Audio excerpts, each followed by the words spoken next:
This is the Daily Medical News by MD Edge, where we bring you the top stories in clinical medicine, followed by a deeper dive into the day's top story.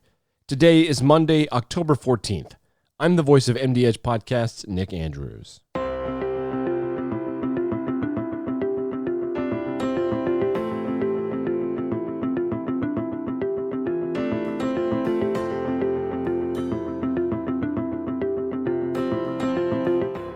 Coming up later, we'll take a closer look at updated guidance on vaping-associated lung injury per the CDC.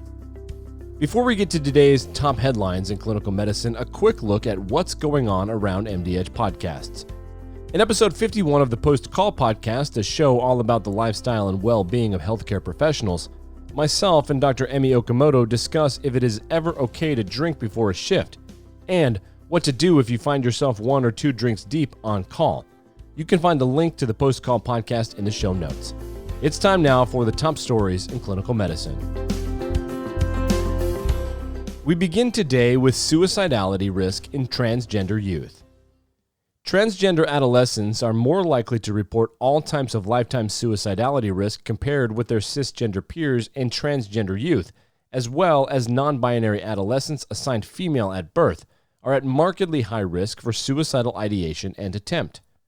This is according to new research published in Pediatrics. In the study, researchers evaluated more than 2,000 adolescents in a cross-sectional online survey from July 2018 to October 2018. The researchers divided responses into 7 categories: 1. Cisgender males, 2. Cisgender females, 3. Transgender males, 4. Transgender females, 5. Non-binary adolescents, 6. Non-binary adolescents who were assigned female at birth, and 7. Those who were questioning their gender identity. Using cisgender males as reference for adjustment for all demographics, cisgender females, transgender males, and non-binary adolescents assigned female at birth had higher odds of each suicidality outcome. The researchers write that their results indicate that transgender females have higher risk for suicidal ideation and attempt compared with cisgender adolescents, whereas non-binary adolescents assigned male at birth do not.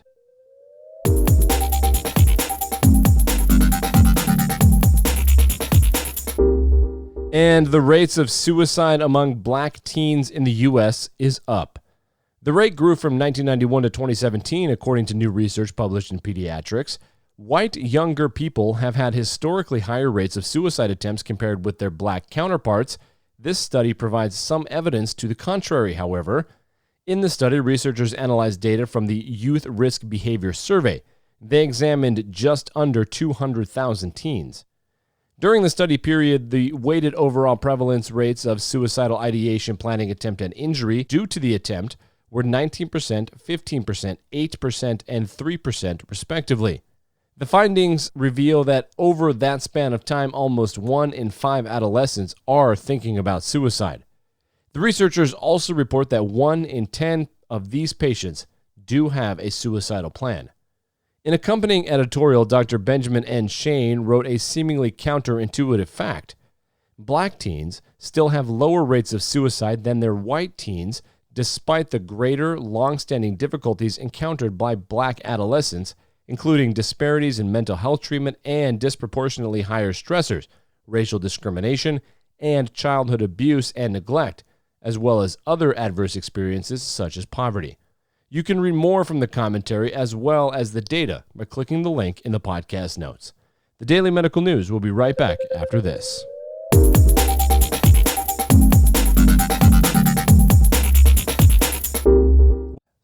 Low-dose azithromycin prophylaxis significantly reduced exacerbations and hospitalizations in patients with primary antibody deficiency relative to placebo. This is according to the results of a randomized phase 2 trial presented at the 2019 Annual Congress of the European Respiratory Society in Madrid. Dr. Cinzia Melito is a researcher and clinician in the Department of Molecular Medicine at Sapienza University in Rome. She said that the results of the study support routine use of low-dose azithromycin in patients with primary antibody deficiency. And, perhaps more importantly, the long-term benefits could be even greater.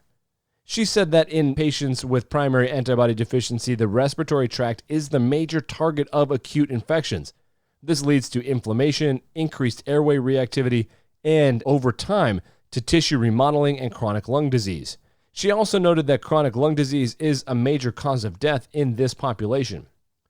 In their study presented in Madrid, 89 patients with primary antibody deficiency were randomly assigned at 7 centers in Italy to either 250 milligrams per day of azithromycin or to placebo administered on 3 consecutive days of each week for 3 years.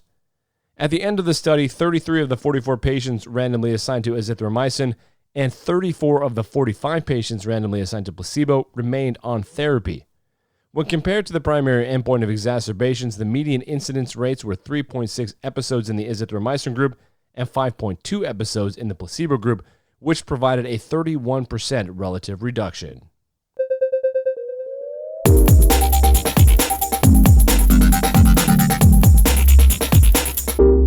And finally today, the CDC has released an updated interim guidance for health providers for evaluating and treating patients with lung injury that is associated with e-cigarette use or vaping.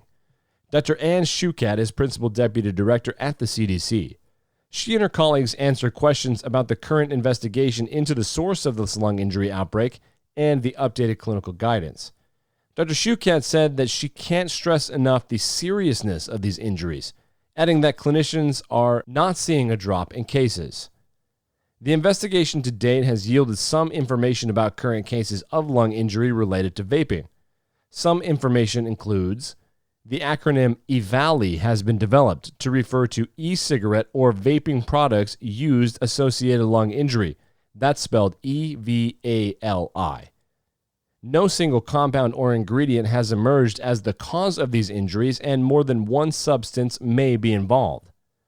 Among the 573 patients for whom data are available on vaping products used in the previous 90 days, 76% reported using THC-containing products, 58% reported using nicotine-containing products, 32% reported exclusive use of THC-containing products, and 13% reported exclusive use of nicotine-containing products. Of the more than 700 samples sent to the CDC for analysis, most had little or no liquid remaining in the device, which limits content analysis. The CDC is currently developing an ICD-10 code that is relevant to EVALI. The CDC provided detailed guidance on evaluating and caring for patients with EVALI. The researchers' recommendations focus on patient history, lab testing criteria for hospitalization, and follow-up of these patients.